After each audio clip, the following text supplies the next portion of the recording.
I want our viewers to see the moment when the judge actually read the sentence, the maximum sentence, the one the prosecutors asked for, 9 years in a penal colony. Final verdict is 9 years of imprisonment of the 9 million rubles penalty in the penal colony. And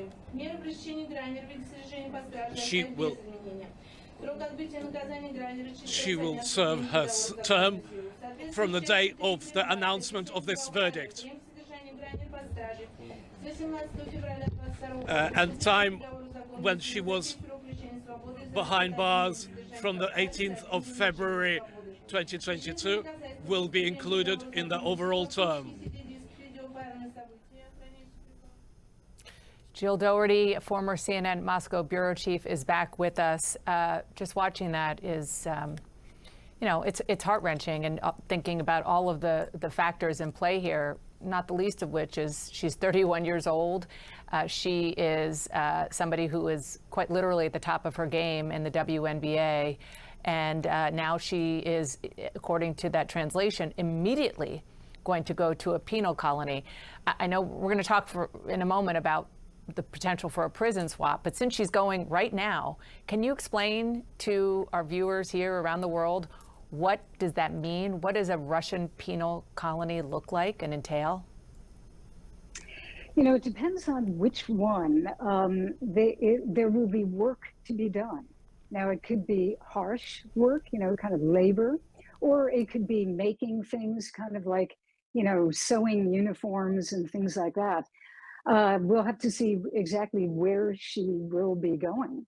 But this is really, really sobering. But this is kind of what was expected because of the way that the Russian law is set up, and the fact that very few people are ever exonerated, and the fact that they said, you know, the guilty verdict was with criminal intent. So the judge is really, you know, pushing minor, like 6 months off because of a few extenuating circumstances, but this is really, really tough. And now, you know, there are two possibilities. Obviously, they're going to appeal this, but it's really now up to Vladimir Putin, because the United States has made it very clear that it wants Brittany Griner out. And President Biden has made that very clear by the actions that he's taken and the State Department. So now, what's happening behind the scenes? Will there be a deal?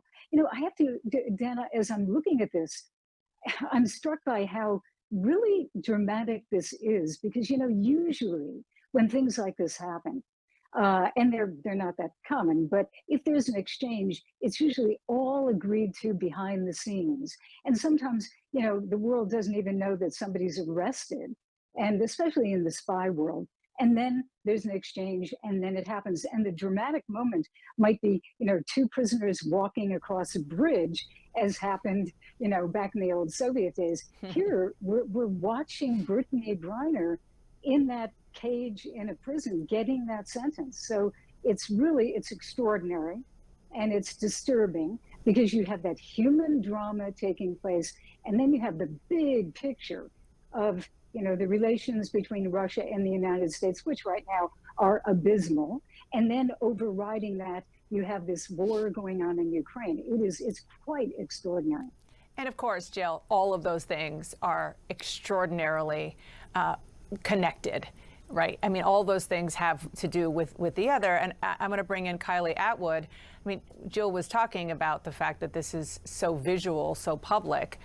And this may be the way they do things in Russia, but it certainly is beneficial politically in the mind of Vladimir Putin to show the world that they have an American sports figure who has won 2 gold medals, who is a 7-time All-Star, plays for the Phoenix Mercury, behind bars in Russia. That's right, and not only behind bars, but being sent to this penal colony now. That is hugely significant here. Dana, we had been discussing that her sentencing could be up to 10 years in prison.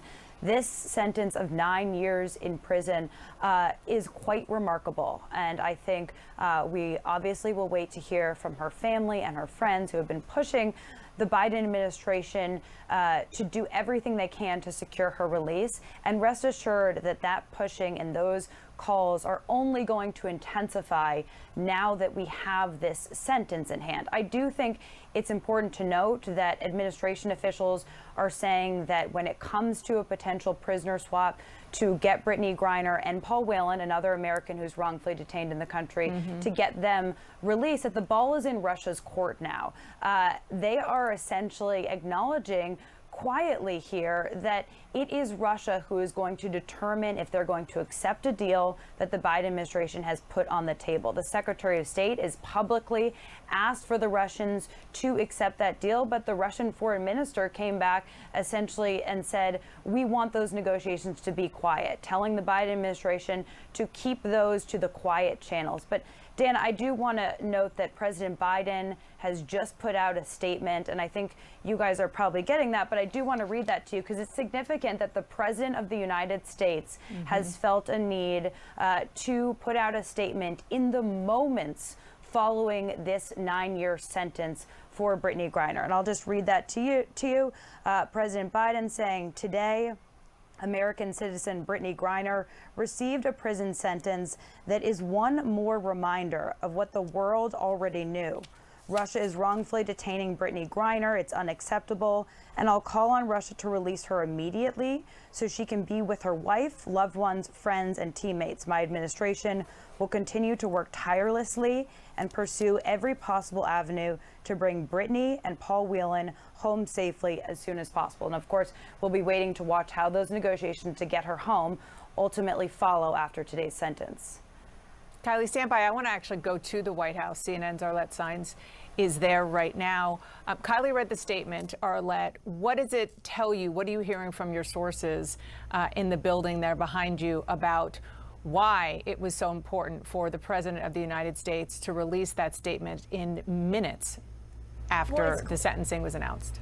Yeah, Dana, it's very clear that President Biden is trying to stake out his position immediately to show that the administration is trying to do whatever they can to try to get Brittany Griner and Paul Whelan back to the United States. You have seen the president release this statement detailing that they are working tirelessly to try to ensure that they are returned back to their families.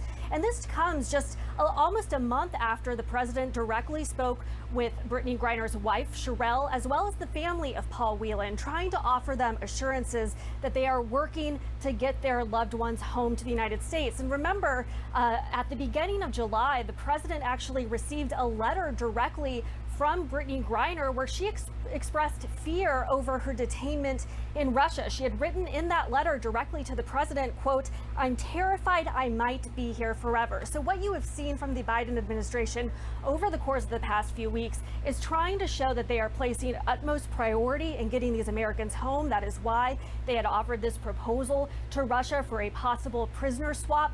But now the focus will be on what those negotiations might look like. Of course, they have said that that counteroffer that Russia had previously proposed, that was simply not a serious counteroffer. And now the administration will be working to see what next steps they can try to take to try to get Brittany Griner as well as Paul Whelan home after they've been so wrongfully detained in Russia.